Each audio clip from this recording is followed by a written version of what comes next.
Victoria 3. It's the economy, stupid. Hi folks, your dad here. I was out getting some milk and I thought I'd go ahead and review Paradox Interactive's latest grand strategy game, Victoria 3. So, what is Victoria 3? Well, Vicky 3, as the young people call it, is a game that takes place during the Victorian era from 1836 to 1936. The game is mostly historically accurate at the start. I mean, okay, there are a whole bunch of things that probably aren't, but for most people, it's historically accurate. But once you unpause the game, it goes from there. You can follow a historical path or forge your own path. Example, you can play as the United States and end slavery without the Civil War. You can play Russia and adopt communism early. You can play China and industrialize early. Or play Japan and conquer the United States. The list goes on and on. So, let's look at this game in the sense of its various systems. First, let's look at what this game is under the hood. The game seems, to me at least, to be built on the Imperator Rome engine. Is that bad? Not really. I actually think Imperator was a test run for some of the Vicky 3 systems, which I will get to. The tech tree seems to be borrowed from this game, as a matter of fact, and, well, even some of the state micromanagement.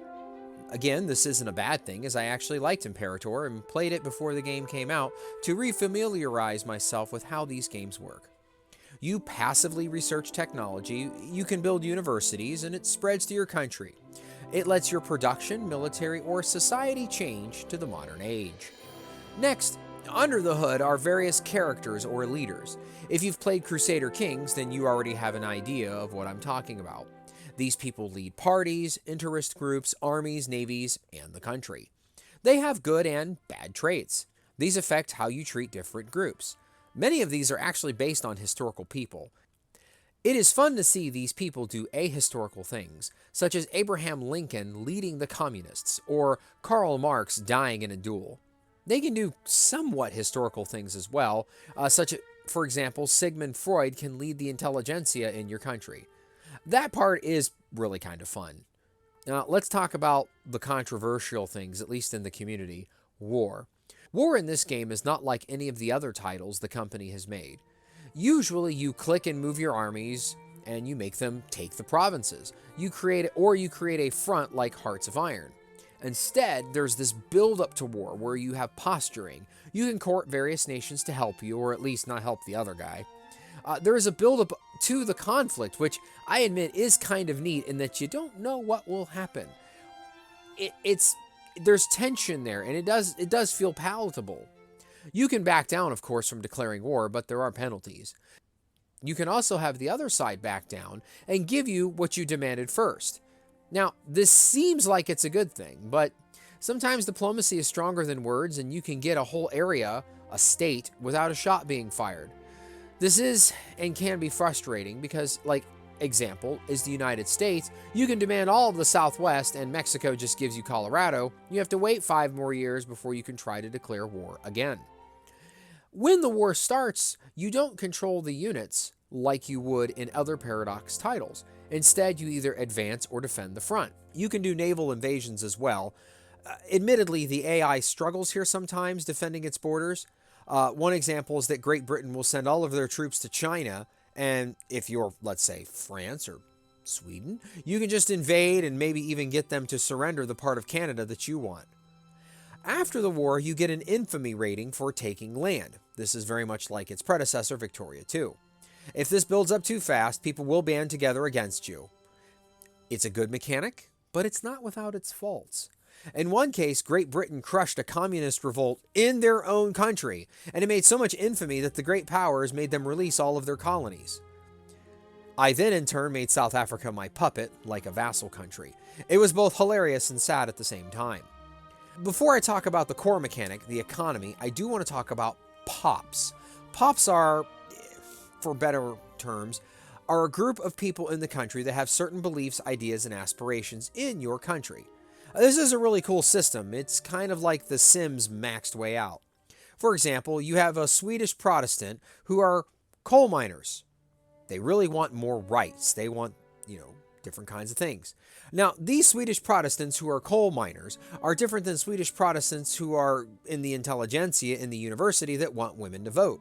These groups form parties, and these parties can get radical and try to overthrow your government, which is both neat and terrifying. Giving in to these radicals can be good for stability but bad for the economy. To change laws in your country, it uses the siege mechanic from EU4 or the archaeology mechanic from Stellaris, so there is some randomness to if you can pass a law. Sometimes you can end slavery with an 8% chance. Sometimes you can end slavery at an 85% chance after waiting 5 or 6 years.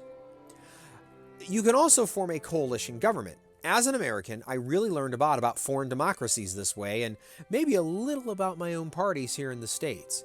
It made me realize why sometimes a country might reform its government many, many times. I'm looking at you, France.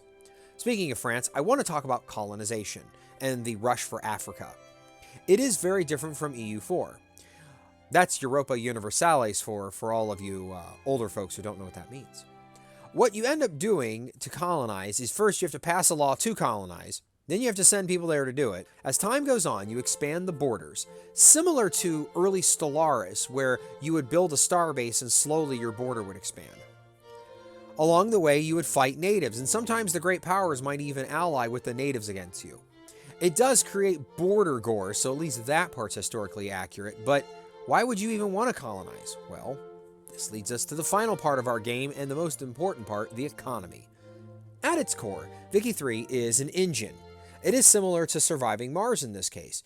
You have to have people get the basic resources, such as iron, food, and wood, to make advanced resources, such as steel, groceries, and paper, to trade or make more goods, such as small arms, luxury furniture, luxury clothes, to make the people happy so they produce more of everything so you can make more things. This is a gross oversimplification, but it really does work. You can see what your pops need and make the stuff for them so they can make more. So the core mechanic, the core loop of the game is to make stuff to make money to make stuff. What the game teaches you is a really important lesson to understand our modern world and our current situation. You can have bubbles and bursts of goods, input shortages, and people leaving jobs because they don't pay enough. I feel like there might be some modern 2022 things that people could relate to. You know, bubbles and bursts of goods, input shortages, people leaving jobs because they don't pay enough. If you do introduce too much social welfare, the people might not work, or you might not have enough money to pay your troops. In my case, the people wanted welfare. So I thought, okay, I can pass this. I did. And in turn, I had to raise taxes because it almost bankrupted my country paying people to not work. Of course, when I raised taxes, it made the people radical, so they didn't want to work. So I had to build, it's the core, but it's in the other direction. So instead of the core loop of money going up, the core loop was money going down. Overall, I would rate this game as an 8 out of 10. If you're familiar with Paradox games or grand strategy games in general, you won't really struggle.